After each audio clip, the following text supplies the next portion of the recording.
Hey horror fans, welcome back to Room 237, and it's another random review, but it's not a recent horror film from Netflix or Hulu. It's a film that I've been wanting to see for quite a while, and I was able to find it on YouTube, granted with, I think, Spanish subtitles or whatever. But it's from the 80s, but it's a kind of horror film that I love by a director that I really enjoy. It's 1989's Society. Now, I heard this was a really gross, shocking movie. Not in like a Serbian film, Human Centipede kind of way. More so with like The Fly, like body horror. And it is. And it's directed by Brian Usna, who, if you follow my channel, that name will sound familiar because he's produced films with Stuart Gordon, like Re-Animator, which is, Stuart Gordon directed. He directed Re-Animator, From Beyond, Dagon, which are all Lovecraft films. Re-Animator's in my top 10 favorite films of all time. And Brian Usna, he directed Bride of and Beyond Re-Animator. But he's also directed. He also produced Dolls, executive producer of Honey, I Shrunk the Kids, Return of the Living Dead 3.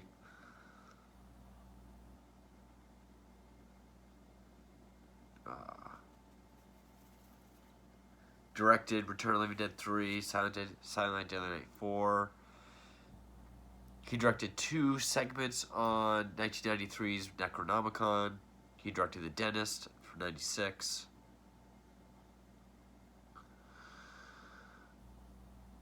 So he's definitely he's been involved in films that I really enjoy. And Society is definitely a Re-Animator, From Beyond style body horror film.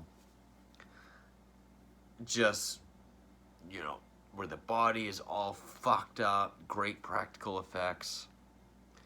It's a bit of a social satire, and it actually got some pretty bad remarks when it first came out. It did well over in Europe. Here in America, it didn't do too well until later on. Produced by Keith Wally and written by Woody Keith and Rick Fry. Stars Billy Warlock and Devin DeVasquez. And the effects was done by Screamin' Mad George, who had done quite a few things. I mean, Big Trouble in Little China, Elm Street 3 and 4, Hide and Go Shriek, Society, Bride of Re-Animator, Silent Night, Deadly Night 4, Freaked, Tales from the Hood, Beyond Re-Animator. And I thought some of the effects did kind of look sort of Elm Street-ish, but it's definitely more akin to, like, From Beyond. And what it was released in 89 originally, but it was shelved for 3 years because they didn't know how Americans were going to handle it. And, I mean, judging by the cover, you can kind of tell who it's taking a stab at in the title of the film. I've wanted to get this film for a long time, but I've only been able to find, like, Arrow releases, which go between, like, 30 and 40 bucks. So I was fine watching it on YouTube. I mean, it was uncut. It was the full 99 minutes. But, it takes place in Beverly Hills, and this high society, socialite sort of area. There's this kid named Billy, played by Billy Warlock, and he sort of gets the feeling that he doesn't quite fit in. I mean, he's popular at school. He has a cheerleader girlfriend who is actually the one whose boyfriend got the machete to the face, and then she got pulled underwater. Friday 13th Part 7. He goes to this psychiatrist that tells him, you know, people are just what they are, nothing special, don't worry about it. But he thinks something's going on. Like, he thinks it's some sort of conspiracy.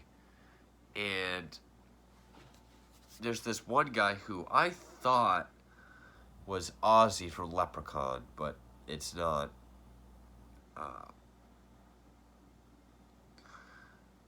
Most of these people I can't even click on. Like, they don't really have much of a career.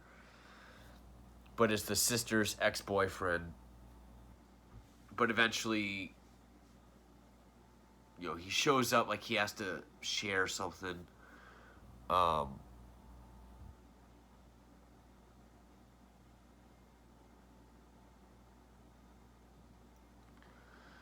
Eventually shares it with Billy, and it makes it sound like the parents and the daughter are having some sort of orgies with kids in school.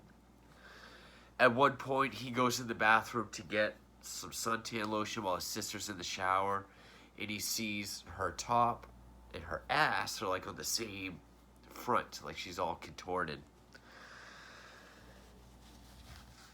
And it sort of becomes one of those films where, you know, paranoia gets the best of him.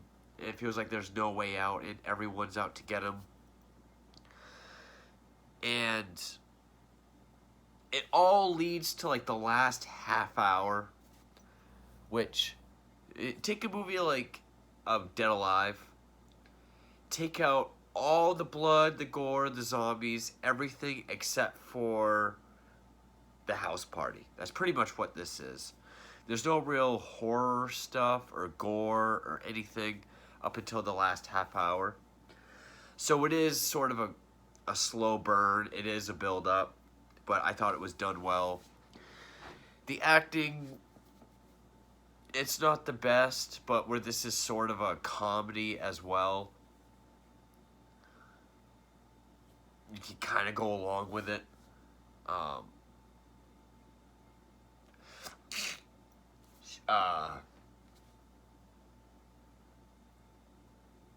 But I'm gonna say spoilers. Even it came out in '89, but you know, it is kind of like what's going on with this society. But I highly recommend it. I mean, if you like films like Re-Animator and the sequels and From Beyond, or other body horror films like The Fly, or I guess it's more akin to earlier Cronenberg stuff. I guess like The Brood. But you know, stuff like that, or more like social satire stuff, like American Psycho. I mean, this is sort of like the top 1% of society. Of course, American Psycho is a much different movie. It's not even a horror movie. But highly recommend it. And if you sit through it and you get to the last half hour, you will not regret it. Because it is one of the most imaginative, gross out, all practical, just sick and silly and just what the fuck kind of, you know, it's like Eyes Wide Shut meets like the ending of Slither, but that's what I'll say. So spoilers. But yeah, you find out, okay, he was adopted, so he really isn't really like high society. You find out this society will choose someone to sort of bring up, even though you're raising them in this kind of society, they're not really part of it. And at this party, they'll be invited and they will feast upon them, because the upper 1% is they're not aliens, they're not demons, they're just some other species where, yeah, their bodies can do anything. We're made to believe that the sister's ex-boyfriend was killed in a car accident because he was helping out Billy. Because he had this tape that made it sound like the parents and sister were having orgies with people. Showed it to a psychiatrist, and you could tell it was tampered with to not sound like it. So he asked for another copy, and then when he goes to meet him, he sees the car accident. We're supposed to believe he's dead, but he was caught. So they start eating him, and it's like they'll put their mouth on him, but then they start pulling back, so it's like this long kind of face, and there's a lot of these like sucking sounds, or like the end of Hellraiser, he's pulled apart like that. And it's all wet and slimy. Like, I can only imagine how much KY jelly they went through for this. Then there's like this judge who comes up to him. He's in his boxers, and he sticks his hand through his groin, and his hand like comes out his mouth, and very like everyone's really rubbery. And it is kind of like the ending of Slither when it's all one big mass and they're all just kind of morphing together. And it's all in this mansion with all these rich people. There's a famous scene. Billy runs into this room and his parents are there. And like they can like switch body parts. So like his dad's head is on like part of this ass. And he's like, look, I'm a butthead. It's humor like that, but when everything is this outrageous, I can kind of go along with it. And, you know, just really balls to the wall, fucking, what can we do to the body? How can, really gross out, but I love it. All practical. And it even turns into this thing where everyone's all just morphed and mushed and kind of like stretched like gum over to this other section where they're eating over here. Looks alien, looks foreign, but so the son, this guy, Ted, who Billy goes to school with, it's his house. And of course, he's part of that society. He makes him this bet, like, okay, you and me, one-on-one, you win, you all eat me, I win, I go. And also, he has this one friend who beat up a cop outside. He's put on his jacket to sneak in. There's this other girl that he likes who's trying to help him. Her mother is like this really big, mute, kind of a divine looking person, but has a thing for hair, like attacks people and eats hair. Don't know what that's about. So they're fighting, he's getting his ass kicked, and then he like goes in to like kiss him. That's how he's gonna start eating him and start like sucking on his face. So when he starts kind of getting all loose, he like punches him like right in the groin, and you see like some fingers come out his mouth. He like pushes his eyeballs out and kind of go. When he goes to punch him, he grabs his other wrist. And he's just like almost like Laffy Taffy, just like stretching it, and coiling it around. And then he just like grabs like where his fingers are coming out of holes in his face. He like grabs a hold of the top of his head. It just pulls him right inside out, and it's all just a bloody, gushy mess. The lighting in the scene, there's a lot of red, so there's a lot of pinks and reds, and you don't really get to see a lot of the gore and viscera, but it helps set a mood, and the effects are still very effective.